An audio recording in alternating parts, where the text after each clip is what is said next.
Camille LeBlanc starting things off. Yeah, and with 2 of those 3 bans, it's almost always going to be the 3rd as well. So I think we're just going to see Rengar taken away, and it should be the first pick Kha'Zix, unless they really feel like Keith must have Varus. But it will be Kha'Zix, and I like this a lot. This alone could be the change that Fox needs, because Akaadian really has hard carried some games on this champion. Yep. He can definitely blast some people. I feel like this should be the Ashe for Fox as well if they do come down to it. They could get the Varus on that side. I think it plays more. Varus, obviously very strong, but I feel like Ashe plays more in favor of Keith being able to stay in the back, hawk shot safety, and get just kind of an ultimate in there for the team. Chain of Corruption's not due to anybody, but is a very missed skill in itself. It just seems really like a really fickle skill to hit sometimes. It definitely can be. You definitely see a lot of missed Varus ultimates, but Jhin will be up here too. Oh yeah, that's very true. It's something that Keith certainly can play. It's also kind of the sneaky special. He's going to be playing Varus this game though, but the different teams have different priorities on AD carries. There are the accepted top 3 right now, but it does kind of change day to day and team to team, which is actually being first picked. And we're going to get to see Ivern again. So Ivern did get played by Contractz yesterday, as well as 2 games by Svenskeren. So Ivern in full effect now in NALCS. Ivern in full effect. I like it. I remember casting that with Kobe, and he was like, this is tilting. This is not what you like. Akaadian there, yeah, it does go for the Jhin. And Froggen picks up the Zyra for Gate. So the AD carry composition is locked in. It's still, that's what happened before anyways, when Jhin and Ashe were being pretty much back and forth swapped because of those ultimates and utility you could use for them. We're still in that semi-era. And MF on the other side is going to be your support. Seeing a lot more of her. Also, getting a little bit of time play in the AD carry position now, or bot lane. Yeah, Altec busted that out. Looked really good on it for FlyQuest. So has shown that it can be played in both roles, and I think Misfortune is another champion that works great with the lethality buffs. Ivern is going to be really strong, and it's also, it's like a really high priority pick in EU, and it's interesting that it's finally transitioning over to here, because Kha'Zix isn't even always higher priority than Ivern is in EU. So depending on what teams are playing it, depending on how comfortable you are, you don't necessarily have a big advantage from picking Kha'Zix over Ivern. Jensen maybe trying to get the Corki on this run through with that Ivern. He would be able to spit out rockets all day long and buff control. It was interesting though, talking a little bit to Akaadian about Ivern, asking him, and he was saying that the reason he thinks it doesn't actually come out is because people get so far behind in the first 10 minutes of the game on Ivern when he's seeded, played in scrims and things like that. So, you know, he'll have a chance to prove why he thinks it's not good here, because he has his comfort pick. He's going to be on the Kha'Zix, and he's going up against an Ivern. So maybe he can show us that you can dominate Ivern. What is that entry? Why do they fall so far behind? Wow, words. Why do they fall so far behind? Exactly. Got it.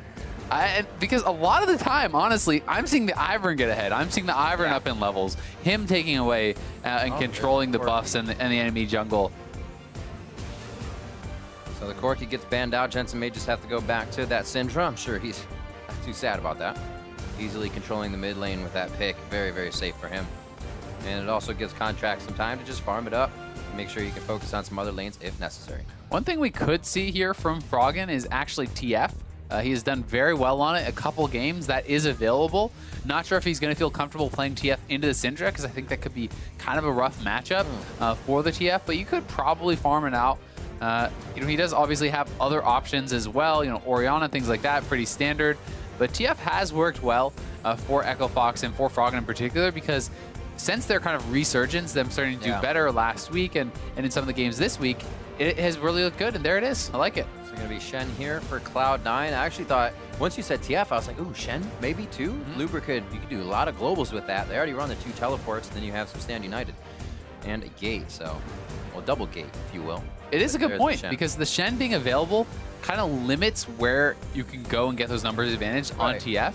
You can use the TF to attack the Shen, and the Shen can't ult to himself. So, but if you go bot lane, you know, you're like, oh, okay, it's a 3v2. Well, it's actually probably not, because Impact can throw that ultimate in there. Obviously, the math on that can kind of get messed around, because TF builds cooldown reduction a lot more easily than Shen for that Stand United, especially in competitive play. People are pretty much never going Lucidities. The only way you really get any is from runes and masteries, etc.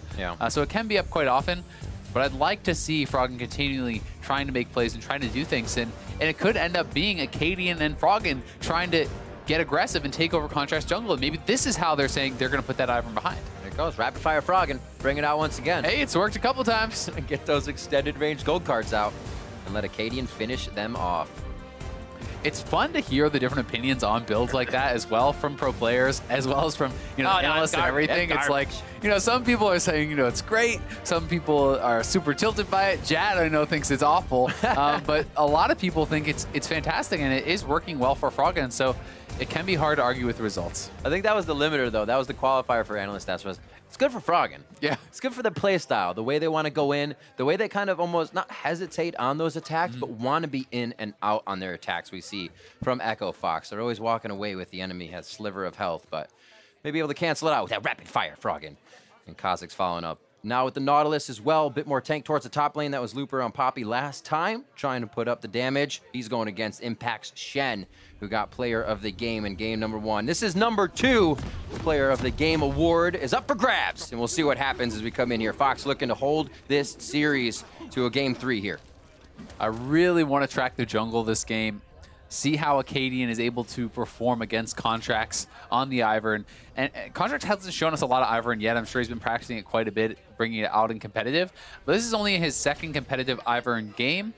First one looked pretty solid, but Akaadian has shown us a lot on Kha'Zix, so we know how good this guy is. It can be a barometer for how strong Contractz is on the Ivern. Now you got me all excited. I think he's gonna do something crazy. They'll have like this interesting path. Contractz will be level 1 at 5 minutes. What are you setting me up for? I don't know. I don't know what I'm setting myself up for. Oh, a little bit of a pause. All right, I guess that's what we're setting ourselves up for. So it is a pause, but hopefully we'll be able to get right back in pretty quickly, get this started up. Nothing too crazy as far as, you know, masteries and runes and things like that to point out. One thing with Looper on the Nautilus is the champion has such incredible engage and such powerful flank opportunities, but I do feel that it's tough to actually make use of that unless you're communicating well with your team and you're on the same page. And that has been one thing that has been a bit of a problem for Looper. He sometimes finds himself, you know, flash taunting and flashing ahead and looking for these engages when his team is not ready for them or is not on the same page. That was really one of the defining fights of the Echo Fox Liquid series. Was they're getting TP'd on, there's a Kha'Zix in the back line, and he's flashing forward on Maokai and trying to engage. So he really needs to make sure that he's on the same page as his team and nailing those engages, because Nautilus can look super dominant when you are on point with those engages, but if you're not, I feel like its strength pales in comparison to the Maokai and the Shen and the utility that they kind of give. As you're saying, you do get that distance with the depth charge. Maybe, and I look at the pick of, you know, MF, Jensen on the back line as well in these fights, is that depth charge can get back there, stop that time. So over the Shen, that works for them. It also allows Looper to play safe with that distance. So playing in their favor. The top lane, they have not done too much yet. They didn't even see each other, I believe, as we get Keith fixed up here with a mouse issue. And I believe we're about to get back into game anyway. So back onto the Rift. Not too much has started as we are getting into game 2. If you're just joining us, obviously, NALCS is the only thing you're watching today. And we're in. We are indeed. And both these teams also have a ton of crowd control. You have to really play that very, very safe. As far as just look at across the board, right? You have taunt, then you have the root from Contractz, then you have stun from Jensen, you have another root from Sneaky, and on the other side, it's a lot of the same thing. Really, Akaadian, the only one who doesn't add CC. So 4 of the 5 members have a lot of crowd control on both teams, and that means that picks can be a really big thing. Who initiates the team fights and who hits that crowd control first? Because if you land one crowd control on an important member, you can very often follow that up. And as a result, Jensen going to be taking the cleanse. And kind of does have to do that. But Froggen could very easily get CC chained down too. You know, Ivern comes in there, you get a scatter of the week, you follow that up with that root. You can be going down pretty fast. Oh, 1 card in. I love seeing the play with Ivern as well. Some people get them in trouble because of his seed, bringing you a little too close. Doesn't really hurt in the AD carries because it keeps you at range, but it's been interesting to see the interactions and how people take to them. Contractz instantly on the blue. It's pretty clean set on this. The early part of the jungle obviously isn't really anything to fall behind on. We'll have to see once it gets from that first back. This is definitely pretty standard stuff. Just sets up his seeds across the map. You go over the blue buff, you smite that, so you have the mana coming back to continue to pick up and kind of place down your passive even more. And as you arrive on the other side of the map, those camps are ready to collect. So you have a very fast, easy early clear here on Ivern. And you can even see that Akaadian move very quickly up to his double buff. So he's going to have a quick double buff start. And we'll have to track where he wants to go after this, you know, what he's really trying to get done here. If he wants to go for an early gank, if that's what he feels like Ivern cannot match. If he's playing kind of Ivern timers, you may know, feels pretty confident to go for top scuttle, as they almost would have matched. But like I said, it's the cleanup. Froggen on the siege wave, actually getting hit up pretty hard. And Jensen was able to land a full combo there, and I do think it's going to be tough in the 1v1 for Froggen in this matchup in particular. But his hope is obviously to kind of push in, to get things done that way, and really to make the plays around the map, not necessarily in mid lane. I love this, the slight tell when mid laners start playing to the top and bottom of river. Cloud9 and Fox trading quite a bit of HP in the bot lane. Sneaky pretty healthy coming out of this, though. And that's the big thing to track, right? So supports trade HP, but Key took damage and Sneaky really didn't, and that's where you are going to get that edge. You can see Cloud9 is respecting the power of these early Kha'Zix ganks. They had an early ward in the river. Now they have one topside where they're going to be able to track Kha'Zix on that camp there if he tries to wrap around behind Impact, and Contractz into the mid lane. That's flashed down already. He's going to back immediately. He says, my flash is down. I'll let these minions crash into my turret, and I can get back in time. Might be a repeat going into Froggen. Akaadian kind of hatching wards on that side. Impact, I believe, is toying with him pretty well. Yeah, exactly. They had this all warded out. They're expecting the early ganks from him. The question is, did Impact actually bait himself out with it? And he is going to be okay going in there. Oh. And at the same time, minion damage. This is going to mean Contractz gets the entire bot side jungle probably from Akaadian, and maybe gets even a wraparound gank here. Both wards are up for Fox here. If they lose somebody, would have been a big error. They need to get some vision out, especially 4.5 minutes into the game. And they actually avoid that one. A summoner from gate. But look at this, Contractz. You know, he smited away the Krugs. Now he walks back to collect the Raptors. And that's a couple more camps going his way from his enemy's jungle. So he is going to be able to be a little bit ahead in that regard. And so far, both junglers matching each other pretty well. Akaadian not able to get anything done right off the bat, though. Flash is down. They are making the rinse and repeat gank. A few more hits. He hits the root. It's going to be one more hit. Don't do that. Contractz box his auto attack so Jensen can get the kill. Very well played, and they were setting that one up. Really nice pathing from Contractz as he's able to make the repeat gank already, thanks to his control of that bot side. And oh, terrible. It's got to be frustrating for Froggen, already ganked twice a couple minutes into the game. He's going to be so far behind. The farm plus that first blood, Jensen's going to take over. I was going to say, you got to go forward on that. Gate actually took a step backwards, thinking it was the disengage. That would have very well been a kill. Smoothie didn't even have to flash out. Contractz finally back in with his gingerbread cookies. Such a ridiculous skin. We'll see this one more time in mid lane. And you can see Jensen even walks up, and then Froggen's like, that's too much. You're coming too close. Yeah, and Froggen, you know, popped the summoner spell pretty early there. He did show respect to it, but with that big minion wave there, double flash committed, Froggen didn't have his flash available, so there's nothing he can really do unless he avoids that skill shot. So now down a lot of farm. Jensen will make the base, and he's going to be quite a lot ahead. Look at that. I mean, look at that buy. And control wards. One thing we definitely see Cloud9 doing is that first back. Usually they do it all together, are very closely synced. They all come out with one of those control wards, and they continue to do so. Now down towards the bot. Smoothie's doing a little warding by himself. Also mid, we talked about this before. Smoothie being able to leave a lot more than Gate leaving the lane. He's more so always with Keith, keeping that much, much safer. So just that added vision is much more information in the early game. Things looking good again for Cloud9. Looper, you know, something to be said for his CS lead in top lane. You know, he has been winning that early matchup. Impact can have the advantage of being able to get that back by sitting inside lanes more often because he has the stand united. So that's something that does work in his favor. But early game, Nautilus is very, very strong. You can kind of outstat a lot of the other tank tops, and you can kind of get edges that way. He's doing a very nice job of that CS lead too, just crashing waves into Impact turret. Looper feeling much better this game, as it did not go well for him against Impact's Rumble. The red goes over to Jensen. They're going to start being able to share these, which is much, much nicer. It's especially when you're taking them away from your opponent. Yeah. It feels really good. And that red buff, you may say, why Syndra? Well, it is going to give him extra damage on the auto attack trades, obviously, but a lot of it is also about the HP regen. So when you are, not getting hit by your opponent, you are going to be continuously regenning more health, and that's going to give you a trading edge quite a bit in this sort of matchup. What they did to Envy yesterday, Contractz and Jensen would just trade it back to his core key over and over. I think it took about 30 minutes just for them to get one of their blues, and even one of those was stolen by Jensen's rocket alone. So they give teams a whole hell of a lot of trouble with this Ivern pickup and not being able to source their mid laner of blue. Smoothie taking some damage. Another wave crashing into mid here, or I'm sorry, the bot lane. As Gate takes a bit of damage. Things slowed down after the first gank, but Contractz is still going to be looking for information here as he heads into the jungle. Yeah, he certainly is, and he does have to be careful about finding himself in a straight-up fight with Akaadian, but with Daisy and the shields and everything, he certainly can go pretty aggressive and walks right in, takes both his buffs away on this clear, and there's nothing Akaadian can do about it because his mid laner's shoved in. Can't help but not laugh. Yeah, I mean, ridiculous. It's super frustrating for the Kha'Zix, though. Laugh, I should say. I mean, your top laner is in base, your mid laner is shoved in. Nothing you can do about that besides give it up. So he makes the smart play, but this is going to be a 4-buff clear for C9.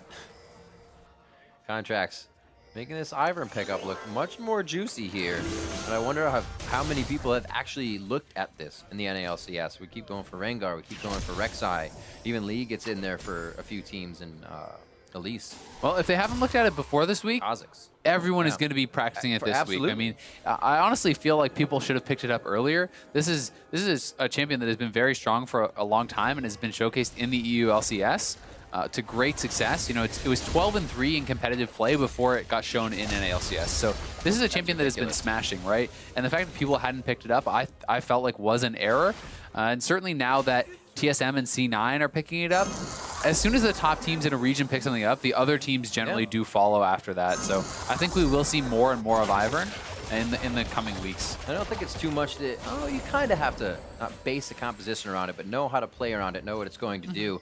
And it also, now that C9 has it, goes into the pick ban phase where do you really take away Ivern from Contractz because he can play anything else just as good. This is one of the ones he's just shown us now. And that's why champion pools are so important, right? Being able to play these extra champions. Add Contractz to the list of another guy who you can't really attack and pick ban as well, right? If you have these really strong, not as meta picks, at least not as meta in the region, you can always get advantages in pick ban. It's like, oh great, you're an incredible Singe player. Well, do they ban that out against you? How do they get their edges? TP coming in. Looper wants this. Gonna start tickling. Oh, flash straight into it. Oh, the hook! There's the stand united, but they do not stand united. They stand separated on that one. Impact gets stopped to the top lane and continues to farm. That is one thing that Kha'Zix can do that Contractz cannot, is the bing bang boom. Pop your AD carry. That said, a lot committed to the bot side, so we'll find out what C9 is able to get back after this. A gate almost did go down. Top lane is being pushed in for Impact, so he's getting that farm advantage kind of evened out, and we'll be able to deny some of this and also get a decent amount of damage down on top turret because he has the red buff from Ivern. So watching this once again here was a good engage, and Smoothie trying to get dope with the exhaust. Froggen under the turret, thinks twice, gets himself out of that one with the ghost. Thought he could take down Smoothie, but the support doing a bit more damage than he thought. It's a good try from Froggen, but the exhaust is something you always have to calculate in, and especially with that early deficit that Froggen had, and the fact that he's not building any CDR, your first ultimate failing really feels bad because he's already down 30 CS to Jensen. Jensen has that first blood gold. He's on a full completed item. Froggen has no lucidity boots, no Morello, nothing like that. He's having to build a little bit more tanky, and really desperately needed that ultimate to work to kind of stay more relevant in this game. Well, even without a turret drop, it looks like Fox is going to try something tricky here on Impact. Impact does have teleport to get somewhere if this goes wrong, but they just showed themselves. Rotation. Yeah, they just want the aggression. They just want the turret. They're going to try to rush it down, and we'll see if they can get it first. It's going to be a bit of a race. With Kha'Zix going up to topside as well, I think that Echo Fox should get first turret, and they certainly will. So really nice move from them. They were actually losing their lanes, but yet they get first turret because they make the rotation. And this is a play that more teams need to show respect to because we've seen it time and time again in the NALCS now. And Echo Fox is even pushing for the tier 2 because they have the lead on this push. They're going to get 2 turrets, and they had no business getting that with the stage they were in the game. Froggen has dipped into the top side of the jungle as well, so if anybody feels comfortable about rotating through that side of C9, they don't feel comfortable. Cloud9's back. They're going to lose seconds here. And it looks like the strats here activated by Echo Fox, but good can stuff. They keep it going? It looks good for now, but Cloud9's very good at reacting and adapting. They certainly are, and it's not like some massive lead or whatever, but this put them right back in it, right? This gives a bunch of global gold over to the team, so to their members who are struggling, they're going to be able to now get some item completions. That's a good point. Helping the whole bank account. I mean, that's the role complete for Froggen, right? He didn't actually get much done there, but just that global gold gives him an item completion, puts him in a place where he's more relevant in the game and can hopefully make more plays from there, and they can look to get advantages off of that. So I think it's really smart play from Echo Fox, especially from their losing position, to be able to get not only first turret, but a 2-for-1 trade. Yeah. This would be real nice for Cloud9 with their double AD composition between Varus and MF. Trade over once again. And it still goes to the center. Today I learned. Yeah. Never had a Syndra throw it out. Yeah, I did not know you could channel. I thought I was going to kind of reset on him and run back before he could actually channel it, but that's pretty crazy.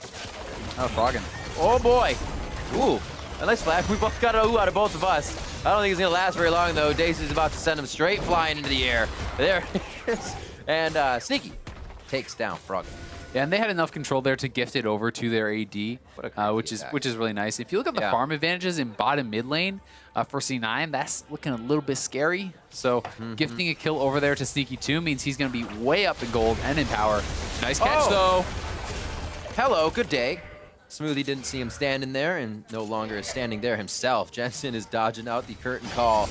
And Fox, this is how Fox fights. They don't like to stop, whether they have the full 5 or just few around. Akaadian loves to get in and attack. We heard these coming in his kind of interviews in the beginning. A lot of junglers say they're aggressive, but they don't show it. This guy wants to show it. He certainly does want to, and he really has done a great job of doing it. He's been one of the best junglers in the NALCS period, despite being on one of the teams that is not really at the top of the table. And especially on Kha'Zix, he's looked incredible. He's right back at it this game, definitely making things happen for Echo Fox, involved in both their kills. Eye in the sky. Pop out. Again, a lot committed for this. Looper comes all the way in on the teleport. Bullet time is going to miss. Just a splash on Fox. Looper low, but he still wants to rip back. Shield coming in. Akaadian all the way to the back. And 3 members, they get Contractz, but that's the life of Looper. Akaadian now fighting Impact back and forth. Froggen slowly stepping in, but that's a ward in the brush from Cloud9. So Froggen was still in vision. They also have vision as he continues to roam in. Fox peels back on this one, getting 2, as where we usually see them try to go for more and lose the most. Yeah, exactly. So I think that was good patience to not dive in, not kind of show that desperation to get more. They're actually up in gold this game, and they catch Jensen on the ward. TP coming in, full commitment to this play, really nice. Fast reaction from Impact on that Stand United, but this is really key from Smoothie. Smoothie kind of kept them from getting devastated in this fight by zoning Froggen off his carry, keeping him alive longer, allowing him to get more done in the fight, but it still does go Echo Fox's way in the 2-for-1 trade, and it could have gone a lot worse as, I mean, if they weren't already chunked out, they could have kind of more aggressively chased in and probably picked up some of those kills. Ooh, that's close. Heal quick. Insta spike. Cloud9 moving their numbers to the top side. They want to crush this turret down. But it does not look like they will be uncontested. Fox continues to put their guys wherever Cloud9 goes now. This is 4 men in the top lane, though, and they have TP available on Impact, so we'll see how they want to defend this. Oh, they're going in. Sneaky low, one more shot. It's going to be the block. Smoothie gets just enough range between them, so it's not an AoE. Get out alive, but also hold off the top turret, which is quite big for them. So they're going to get a little more gain in those lanes as the minions push up. And they can start to work some wards towards the inside of this map where we see Jensen, where we see Contractz. Once Fox can get the wards that deep, they're the ones that can make the quicker rotations. Definitely will be able to. Pretty hyphy play, though, from Gate. As I figured, you know, with that flash forward, Froggen would be coming in, but him not having his ultimate available seemed pretty unlikely they were actually going to get that kill because Smoothie was always going to be there to block the shot either way, they do defend the turret, as you said, and that is important. And Froggen is kind of scaling up. He's not having the best of games, but he's in the side waves. He's picking up CS, and he's going to be looking to try to make some plays. Ooh. Oh, they could have eaten Sneaky alive there. They hesitated. Yeah, they hesitated for a second, but said, wait, we have more vision. And we can see other members of Cloud9. So Sneaky becoming a liability here as we get into the middle part of the game. I don't know, middle, we're only 17 minutes in. Things just started popping off. I mean, Akaadian just keeps finding these picks. He's done a great job of setting up around vision, looking for those kills, and you know he is keeping his team very well in this game. I mean, they're up a little bit of gold. It's not a massive lead, but they're looking strong. And now being level 11, getting the resets means he can play even more aggressively with that. Looks like he keeps hovering gate here. He's like, gate bait. Gate, I'm going to cast you out, make it look juicy, throw a ward in for a check or a face check, and then we just kill somebody. Let's try what they actually tried to do last game with Anivia as well. Anivia and some Nidalee spears coming through. They just couldn't lock down their target. Now they have the Kha'Zix, and those targets are falling as they want them. One thing to keep in mind, though, is a locket is going to be built up for Contractz when you have the redemption, when you have the locket, when you have the exhaust, and you have the trigger seed and the shields. There's so many things that do come in that make it tougher and tougher to get those picks the later you get in the game. Because if you jump in on Sneaky and locket shield goes up, redemption goes down, the Ivern shield, you have the Stand United, there's so many things. But they're looking for a play here in the mid lane. Jensen's got. They haven't really focused on the curtain call, so the follow-up damage doesn't really get anybody. Froggen's the first one. Way in front, gets himself out of that one. A little scary, but they're gonna be all right. A nice try coming in from Fox again. Looper coming in from the side to try and initiate, but they do the curtain call. It's almost like an activation for Cloud9 to be wary of something that's coming. Yeah, and Impact very quickly responds. I like the fact that he's not waiting until his teammates are low to use that ultimate, so he's actually always getting in there, and Keith almost going down. Jensen will be okay. Should be good, Daisy. Funny you say that, because that's always the way you almost learn to use Shen ult. Is like, okay, they're almost dying, now do it. Yeah, I mean, people watch health bars, right? Yeah. And it's like, okay, does he need it? Oh yeah, he needs it, I'm gonna go now. But the problem with that is, oftentimes, the teleport doesn't actually complete. Oh, and Akaadian doesn't have his jump, I don't think. Caller, Chain of Corruption was missed. Yeah. Beautifully held by Contractz. He jumped into that Dragon Pit from behind. Yeah. If you get caught there, that's what we talked about with the Blast Cone, right? If you can use that to get in, you have the jump to get out. But he didn't in that case. Ends up going down. Womp womp. Good hold, good plays. That feels real bad for Echo Fox, too. It does. They've been keeping things in their favor. I was going to say they're playing very, very well, but it seems like they got a little ahead of themselves, thinking that bottom side of the river just continuously is theirs. And now Cloud9 takes a bit of it back, and they move their residents forward. Taking down the mid turret. You thought it would have been Cloud9's that would fall with the way this game has been going. It was an overreach from Akaadian. I understand he wants to be able to really extend that lead and to get something more, but they didn't have the vision. They didn't really have the control to be able to go for that, so he gives up the shutdown and an Infernal to his opponents, as well as the mid lane turret, all off of that play. So that's a lot of gold, as well as that kind of late game power for them. Oh, that's Syndra. Closing the gate. Jensen walks away with a kill for himself. Things that shouldn't happen on the Rift. Oh, here comes Akaadian, though. They want Jensen. He's dodging everything. Redemption went down. He'll be safe on that one. Looper wanted to stay out of it for the damage. Impact looking for a double taunt here if he can get him. No, they go for Looper. They want the tank. They're going to cut the meat down on this one. Rush not doing too much help. They get the grasping root, or should say root caller down, and they're still on to Looper. Akaadian doing his damnedest to say, get away from my tank, but they don't even worry about the bug. They just take Looper straight from 100 to 0. This is great play from Jensen. I mean, he dodges pretty much every curtain call shot, and then Looper misses his hook in. That could have been an easy kill for them if they were able to have that skill shot accuracy, but they do not land the hits on Jensen. He dodges them out. That nets them a kill. These are pivotal, too, because he's been using Cleanse quite often when the depth charge gets on him, when he's slowed in these fights. So not having that makes his dodges that much more good for the team to stay safe. Or that much better, I should say. That much more good. We're good on English today. 36.5 to 35. Cloud9 within that last fight and shutting down Contractz for the team at 3 kills is a good bit of gold for everyone. Next Dragon's going to be an Infernal, 1 Mountain, and then probably 2 Infernals as we see what happens here once again. Yeah, it really is. Jensen gets tagged for the first, but just good dodge. Dodges the third. The last one not able to hit either. The hook misses, and now it's been fully turned around, right? They have no threat anymore. It's in full retreat as Impact and Contractz come in. They're able to eventually chase down Looper as it's so hard to get away from an Ivern because he can continuously throw out those root callers. The trigger seeds slow you down as well, and Daisy's knocking you up. So there's kind of the three forms of CC when trying to escape that Ivern, and if you commit to a bad fight, you almost always get punished by Ivern. 6.5 seconds right now on root caller. So basically when you get out of it, expect another one. Yeah, and the slow can be coming in the meantime. Exactly. And then there's the Daisy knockup. So it's all three of those. Just means it's so tough to ever get away from this guy. So you need to be really sure you're going to win a fight when you go in, or there's almost no escape. Things are only getting tougher here for Fox. We have seen that they can hold off when they play from behind, but getting that lead back in their favor is something they need to find to do this year. Cloud9 is really one of the bigger tests of that, but to show against Cloud9 and take them 40+ minutes, that means they definitely can find a way in. It's just Cloud9 does not allow it most of the time. They've been so good at keeping the defense up. They really have it, and you can see that the TF ultimate is forced there just because of the amazing amount of vision that Cloud9 has. Look at all these pink wards. There's 4 pink wards in the Baron area.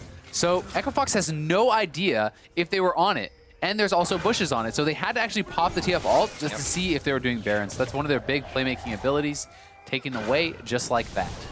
It does, it kind of puts a setback timer on you. You're like, all right, another 60 seconds. We actually had our minion wave in position there, but now we can't use that. So one thing was in the spot, but now we got to get it back.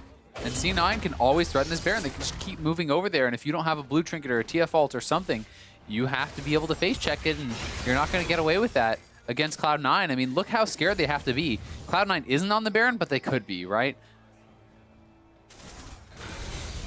Quite scary. They move up. Ping's going on to Baron, both teams. They're going to have a little bit of vision there. Yeah, they had the blue trinket did come down, but that gets cleared out, and now once again into darkness. At what point will Cloud9 actually make the call to go to that Baron and start it up? They really want to get a pick first because they don't want to risk throwing away this lead that they have built up, and they're in a great position, so they don't have to start it up, but they certainly could. The other thing going on here is, I mean, Looper is coming up to the team, wants to be ready for a fight. Impact's pushing in the waves, right? Impact is always split pushing, so he's picking up CS advantage, XP advantage, etc. Kind of think, when are they going to fight? Cloud9 is like, we're okay. Looper's about to do a crap load of damage to this turret. You're the people that need to move, and that's exactly what they're waiting on. And now it was Akaadian was actually going bot side. They were considering going for a pick onto Impact. But if you make that call, then you better kill that guy really fast and get back to the Baron, because C9 will immediately go for the Baron if multiple members try to answer Impact in that bot lane. He's actually hovered. I think they saw him, but obviously it doesn't matter. He can just ult up to the spot. Ooh. All shots on Jensen. Curtain calls down now, so a little bit of a pressure relief here for Cloud9 if they did want to try a fight. Yeah, nice shots there from Keith. Hits them all, but no follow-up damage, and those Ivern shields do keep you from getting lower, and you have to remember that the Jhin ultimate, the 4-shot, is like an execute, so the lower you are, the more damage it deals, and he didn't get that low. That said, at least Echo Fox will be able to finally get in and get some vision control. That's 3 pink wards cleared out. They probably won't be able to get the one near the mid lane, but they're actually getting some back and aren't going to be at as much of a threat. Sometimes it looks bad. You're like, there are so many wards there. It just takes time. Play safe. Don't lose a few members and those wards won't move forward. You eventually clear them out. Still, that doesn't mean that Fox can move forward just yet. Echo Fox been having trouble finding they're looking for the fight. As I say it, Froggen's going to go in great. Make it rain, slows down Froggen, and really they can only fight Daisy at this point. He gets scattered backward. Chain's gonna connect on 3, and that's the re-engage as Cloud9 from Gate, though. Awesome in. They popped up from the Stranglethorn, and it is going to try and be the re-engage again from Cloud9. Looper gets hit up with, even with all of C9 members flying through the air, they hit the ground, and they hit the ground fighting. Yeah, Gay had an incredible ultimate there, but the lock at the exhaust, everything stops Akaadian from zeroing out that kill. And now it's C9 right onto the Baron, and this one is going to be nigh impossible to stop. You can't even see the Baron with that objective, and Gate's dead. Ouch. I mean, the Ivern bushes are so frustrating to play against. There's nothing you can do. Like, how do you actually deal with that? You don't even know what the health of the Baron is, so there's not even really a chance to go for a steal.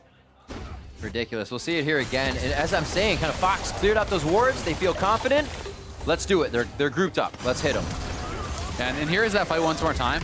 You actually saw a wasted flash there from Looper, not able to get anything. The disengage very easy. It looks like it's already a disaster fight, but then Gate goes in and tries to make something happen. And look at this ultimate. He lands the roots. He lands it on everyone. Everyone gets low. Akaadian wants to go for the execution, but the instant exhaust, plus the shields, plus the redemption, all lands, denying that kill. Cannot get the reset, and the extra kill going over onto Looper. But I'm not sure really what happened with that initiation. Pretty sloppy. I mean, the flash expended from Looper doesn't even get close to anyone, and Froggen ulted in pretty far away from anyone as well, so they couldn't have anything going. That's the one thing that continues to come back when I think about these initiations is we see Keith's curtain call. It makes C9 aware. We see those TF gates. It makes C9 aware. And they're always good at reacting to a fight. So it's very hard when these come in 2 to 3 seconds ahead of time. And then it's even harder when you actually don't get that engage that you want. Like you said, Froggen coming in very late, slowed down. So it becomes even more difficult, the fact that they're tipping off Cloud9. Yeah, it really needs to be all at the same time, right? You know, the Nautilus ultimate has to be coming through as the TF ultimate's coming through, as the Zyra's flashing forward. Like, all these things have to happen at the same time, and it's not quite there yet from Echo Fox. You know, Looper was really not on the same page as the team there, it felt like, and Froggen couldn't get close enough. So when that happens, it tends to go bad, and there's so much protection from the assassination of Akaadian that as long as C9 stay grouped, it's really hard for the Kha'Zix to participate. I mean, he started 3-0-1, he was killing people left and right, but now, how do you actually jump in and kill someone without just dying? It's going to be tough. We did not see the behind Ivern this game, as Akaadian said, most fall behind in the scrims he watches. We actually saw Contractz take over the jungle, relieving pressure on the lanes and allowing Cloud9 to really come out strong here. Shots fired out. Obviously, you're going to think twice. Huge Stand United shield onto Contractz. He doesn't even have to worry. Gate is going to be taken out as he thought that was a safe distance, but there is no more safe distance on the map with Cloud9 piling through. Train on the tracks now headed for the middle inhibitor. 40 seconds on these death timers are going to give Cloud9 a lot of time to play in the base. I think this could just be the game if Cloud9 want to go for it. They have been super risk averse, so they might not try to end it here, but Baron minions in the base, long death timers, and they are all very, very healthy. They still got that Daisy to walk them right in. Good minions on the turrets. It's going to be the Deadly Flourish and everything that Keith can deliver, but he's running out of ammo. They're running out of time, and they're running out of games in this series. It's going to be a win for Cloud9. They're going to come up with another 2-0. And Cloud9 moves to 6-0 in the NALCS. Still perfect, looking great this season is Cloud9. And, you know, although Echo Fox, they fought them pretty tight in Game 1, Game 2 felt more one-sided, and it didn't feel like they could really get Froggen going in this one, who has been such a big player for them. You know, when he got put so far behind in the early game, it really did set them back, and Cloud9 was able to capitalize, continuously take away the buffs with the Ivern, and it just felt like smooth sailing from there. That seems like such a hard thing to fight against. I mean, TF's not going to need blue all the time. It is difficult to clear those waves. We saw him kind of falling behind against Syndra, but you expect that to be kind of Froggen's lane. This is another one of those comfort picks for him, and it really is Cloud9 coming together as a team and really hitting hard. But you question, what happens when Echo Fox can do that, and when can that happen for them? Yeah, and I think that they're close. I mean, they are improving, certainly. You know, you hope for Echo Fox that they're not going to get too discouraged from this 0-2 week after their resurgence last week, because they still, even in these losses, look much better than week 1. And they are close, but, you know, with a team like Cloud9, you have to make every little thing count, right? And Froggen falling behind, you know, maybe if he wasn't so behind, that bot lane first ultimate kills off Smoothie because he was very close there. These little things can help you snowball and can really change the outcome of the game. But because he never got to that stage, because he could never zero out, you know, even really the support, he couldn't get his split push going. He couldn't get the map unlocked. They couldn't really have the game kind of moving in their favor. And with that not being able to happen, Kha'Zix, how can he get involved, right? How can he get the picks? Because Cloud9 just simply grouped up as a squad and didn't let that happen. It seems like they're as much on the page as they kind of say they are. There may just be a few communication issues with Fox wanting to go in, and maybe they're not communication issues. Maybe it's getting hungry in those games when things do keep coming up short. That plays on your mentality a lot, and it absolutely plays on your mentality when you play these compositions that can zero out somebody when you might be able to get it and you're going just a little too far each time. It really becomes difficult.